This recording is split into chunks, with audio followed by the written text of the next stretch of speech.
Čau, te Raivis, un kopš 2010. gada es esmu pārdošanā, esmu apmācījis simtiem pārdevēju, pats darījumos esmu savācis miljonus kā Latvijā, tā arī ārzemēs, un mani klienti 3 mēnešu laikā dubulto savu vidējo čeku, nepalielinot savas cenas, un tagad es būvēju pārdošanas sistēmas uzņēmiem tepat Eiropā un arī Amerikā.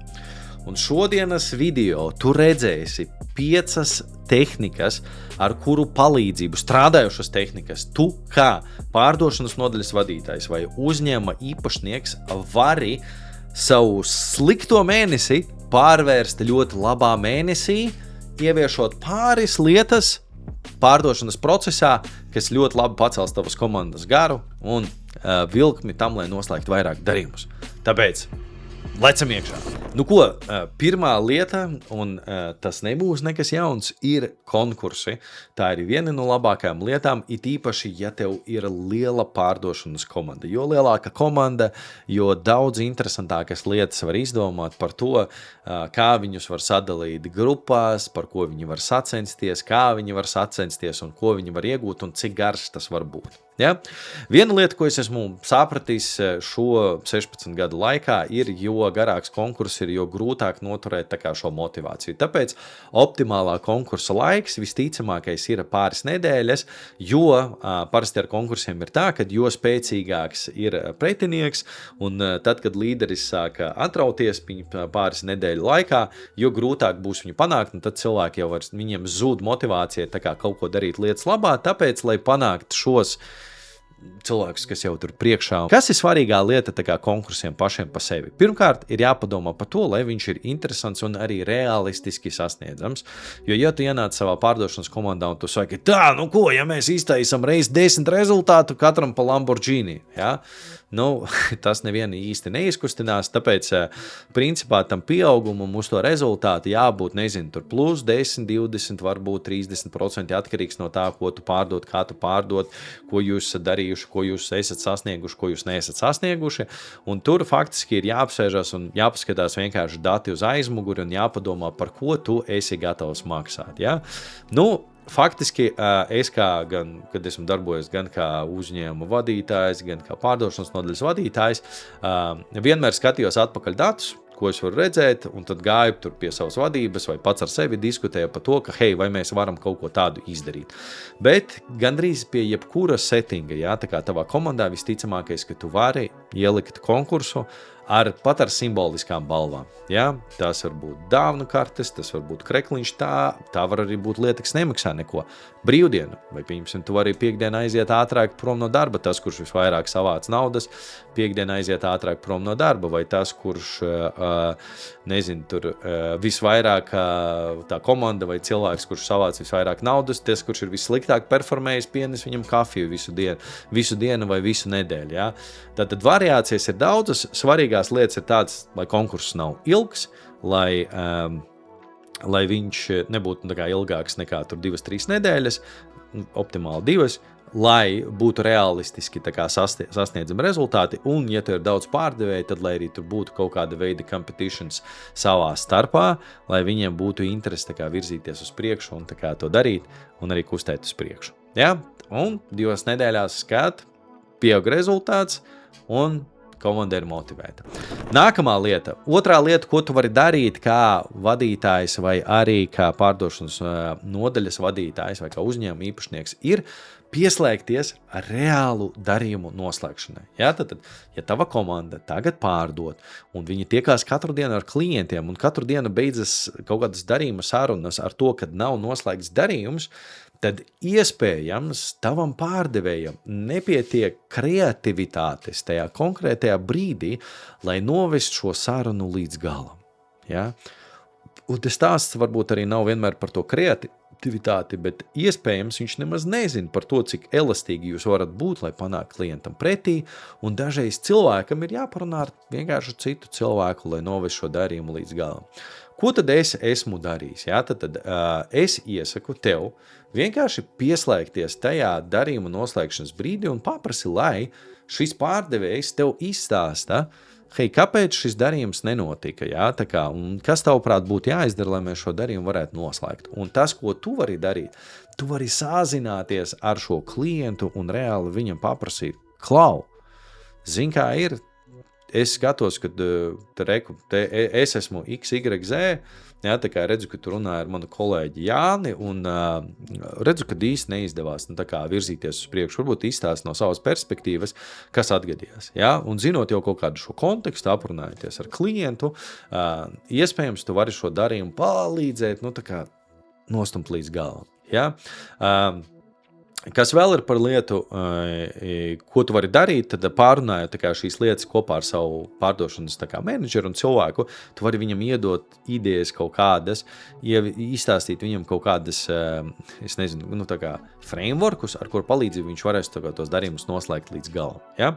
Šeit viena svarīga lieta. Ja tu esi pārdošanas nodaļas vadītājs vai uzņēmuma īpašnieks, kurš to dara ikdienā visu laiku, tad man ir žēl tevis, tāpēc, ka viss laiks aizies tikai uz šo. Ja? Šai nevajadzētu būt ierastai praksē, kura notiek visu laiku, vai katreiz, kad nav rezultāts, vai, lai gan, ja tu esi pārdošanas nodaļas vadītājs, tas ir viens no taviem darbiem, iespējams, tavs darba devējs no tevis tieši to arī sagaida, bet faktiski tas ir tāds ugunsgrēka dzēšanas mehānisms, par ko vēl būtu jāpadomā, kādas sistēmas darot to, vēlams nonākt līdz kaut kādām sistēmu procedūrām un lietām, kuras ieviešot, mēs varam šo izslēgt, lai mums nav jālec virsū tur šiem kaut kādiem konkrētiem darījumiem un jānoved viņu līdz galam. Ja?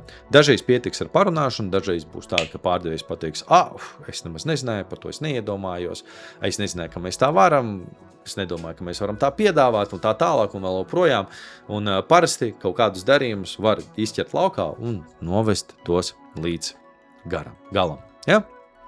Trešā lieta, arī ļoti forša lieta, kas darbojās gan kā uzņēmuma īpašniekam, gan kā pārdošanas nodaļas vadītājiem, kā masīvs acu atvērējs, ir aiziet uz tikšanos kopā ar savu pārdevēju. It īpaši, ja tu neieraksti darījumu sarunas.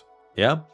Un izaicinošākais tavā gadījumā būs tas, ka tev būs jāklusē. Ja, tā kā tev vajadzēs kādu brītiņu pasēdēt, paklusēt un neiejaukties tajā sarunā, un tādā veidā tu vari gan izvērtēt, saprast, ko tad dara tava pārdošanas cilvēks, vēlams aiziet uz vairākām šādām sarunām, un tad, ja tu gribi iesaistīties, tad tu kā galva, kā līderis arī vari palīdzēt šos darījumus noslēgt līdz galam un arī iegūt kaut kādu sapratni par to, ka hei, kas tad ir jādara lietas labā, lai potenciāli nākamreiz mana komanda, kad nāktu uz šīm tikšanām, darījumu sarunām, tad šie darījumi arī noslēgtos. Ja? Ceturtā lieta ir piedāvājums. Tad ko es ar to domāju?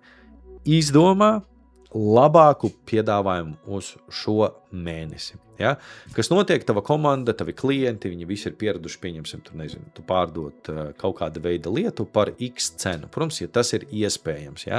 Ja tu vari grozīt un padarīt viņu kaut kādā veidā labāk, un tā ir atsevišķa tēma par to, kā padarīt savu piedāvājumu labāku, šodien mēs par to nerunāsim, bet pieņemsim, ka tu vari savam produktam, ielikt lielāku garantiju, tu vari viņu piegādāt ātrāk, tu varbūt vari mainīt cenu, tu vari viņu padarīt lētāku, kaut kādā veidā. Un tad, kad tu esi izveidojis labāku piedāvājumu, tie cilvēki, kas darbojās un pārdot vienas un tās pašas lietas, mēnešiem un gadiem, un kad viņi saprot, ka viņi to pašu, tavu pārdošanas komandai, es par viņiem runāju, ja? Halo. Tad, kad viņi to pašu var sākt pārdot lētāk, viņiem pašiem ir tāds, wow! Nice! Mums vēlams, lai viņš arī nezaudētu komisijās no tā, bet dzīvē tā nenotiek. Tas nekas. Šeit ir jāiet uz apjomu. Un tad, kad tu vari padarīt savu piedāvājumu labāku, tik labāku, ka pat taviem pārdevējiem iedegas acis par to, cik tas ir kruta, tad viņš arī iespējams spēs to nokomunicēt arī klientam. Ja?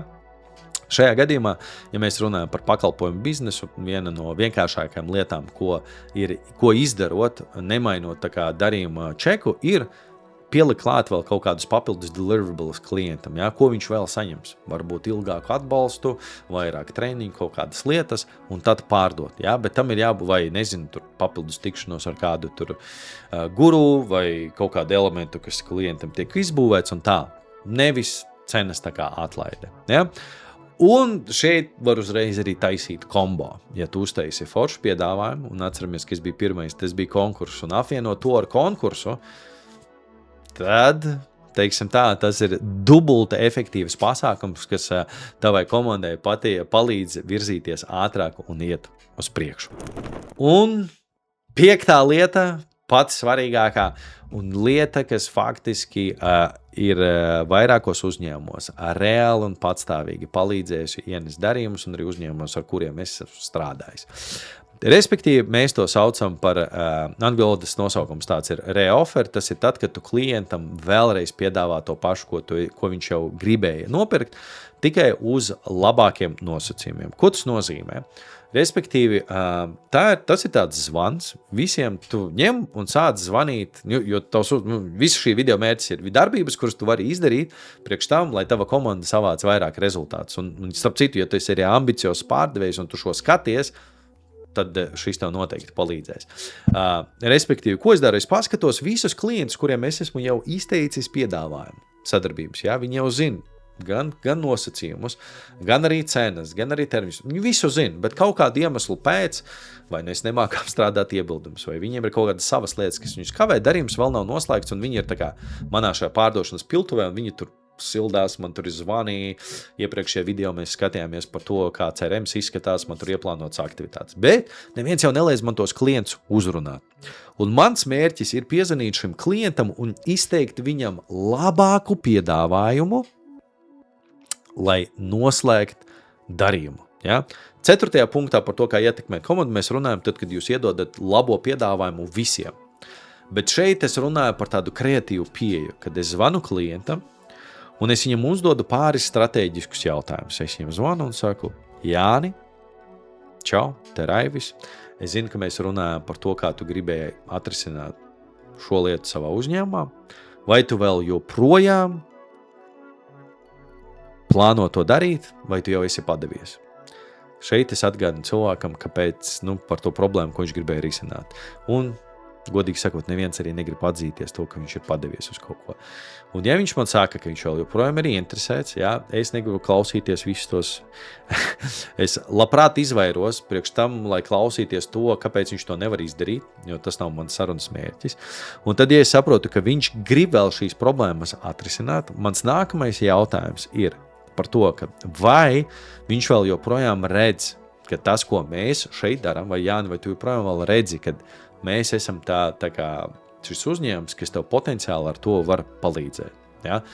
Šeit es gribu, lai viņš man pasaka, ka viņš tiešām grib ar mums strādāt, jo, ja gadījumā viņš pasaka, ka viņam nav nemaz tādas vēlmes, tad viss, ko es teikšu pēc tam, būs pilnīgs bezsakars. Ja? Un tad, ja šis cilvēks ir vairāk tā kā par to, ka, hei, jā, tā kā es gribu ar jums strādāt, bet ir kaut kas tur pa vidu. Ja, ja viņš saka, ka tā kā es neesmu pārliecināts, tad tas ir jāadresē. Kas pa lietu, kāpēc tev tā liekas, tur iespējams ir vēlreiz jātiekās, vai kaut kādas lietas ir jānoprecizē un jānoskaidro. Tad, ko mēs esam uzbūvējuši? Lieta numur 1. Ja klientam vēl ir tā problēma neatrisināta. Numur 2. Ja viņš redz mūs kā šīs problēmas risinājumu. Tad numur 3 ir man paprasīt viņam, kāpēc viņam liekas, ka ar mums to darīt būtu forši, lai viņš tā kā bišķiņ sev vēlreiz pārdot to ideju, ka mēs esam īstie cilvēki, kas viņam palīdzēs atrisināt to problēmu. Tad, kad viņš to ir izstāstījis, es uzdodu vienkārši jautājumu. Klau, tad skatoties uz visu to, kā izskatās viss šis process, kas ir tā lieta, kas uz tevi, kas tevi uz doto brīdi, kas ir tā lieta, kurai mūsu visā šajā pipelinā būtu jānotiek, lai mēs potenciāli varētu kaut kādā veidā startēt ātrāk. Ja? Un es gribu saprast, vai es jau iespējams jau arī viņa tā sarunas laikā esmu sapratis, kas viņu kavē uzsākt. Ja? Un, vai arī kas ir tā lieta, kam ir jāmainās, lai mēs varētu uzsākt. Es nevis saku, un speciāli uzdod jautājumu, nevis kas tevi kavē uzsākt, jo tad viņš vilks ārā iebildumus. Bet kam ir jānotiek, kas ir tās lietas? Un tad, ko es gribu dzirdēt, respektīvi visā šajā procesā? Es gribu dzirdēt vienkāršāko lietu – naudu. Ja cilvēks saka, ka viņam tagad nav naudas, tad iespējams es viņam varu piedāvāt labāku apmaksas plānu. Ja? Tādā veidā es esmu izolējis vairākas lietas, ka viņš grib, viņam ir problēma, viņš tic, ka mēs esam forši un viņš grib strādāt ar mums un man tikai jāatrisina naudas lieta. Ja? Vai arī, iespējams, tur ir kaut kas tāds, kā, nezinu, es būvēju mājas, varbūt es netaisu tur terases, vai varbūt ir kaut kādas tur lietas, kuras es viņam nepiedāvāju pirms tam, kas man iespējams jāizsver un jāpiedāvā viņam kā bonusu tagad, lai mēs sāktu darboties. Un te ir tas brīdis, kad klients tev izstāsta. Un kuri tad ir šī tā kā atkārtota piedāvājuma burvība, ka tajā brīdī, kad viņš tev izstāsta par savām reālajām problēmām, tev nav jāsaka ne jā, ne nē un tā tālāk. Tev vienkārši viņš ir jāuzklausa un jāpadomā, vai tu vari tā kā to izdarīt vai nē. Un ja tu esi pārdevējs, kurš strādā uzņēmumā, un tu nezini, vai tu vari to piedāvāt vai nē, tad, kad klients tev ir izstāstījis to savu tā kā scenāriju, pie kura viņš varētu darboties, tev vienkārši jāpaprasa viens jautājums. Jāni, iztēlamies, ka ir sapņu pasaule, un es varu tā kā to izdarīt priekš tevis. Ko tad tu dari?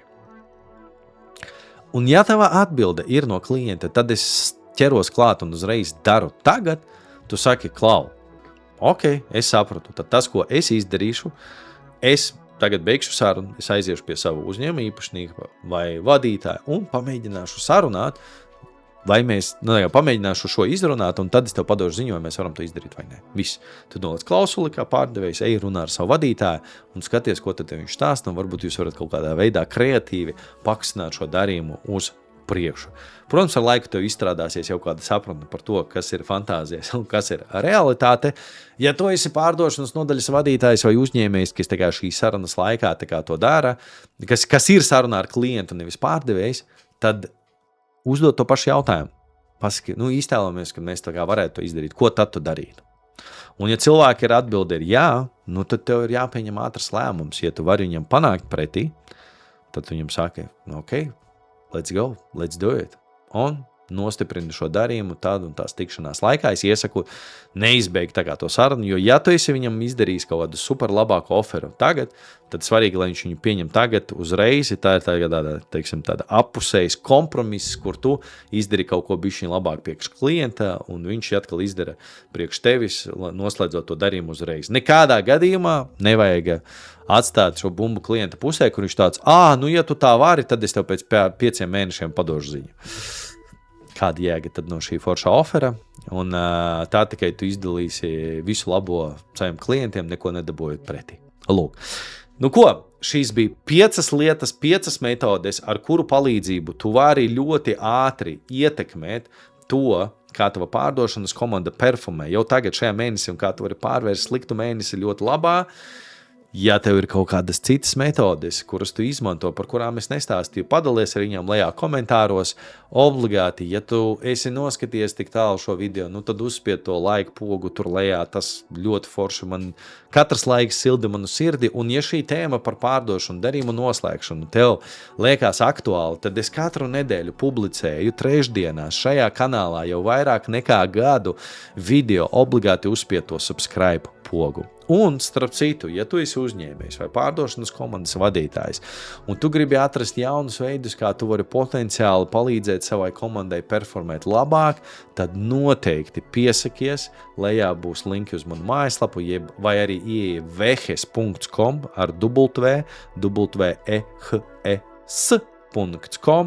atstāj savu pieteikumu, mēs ar tevi sazināsimies, un mēs ar tevi tiekamies nākamajā nedēļā, trešdienā. Čau!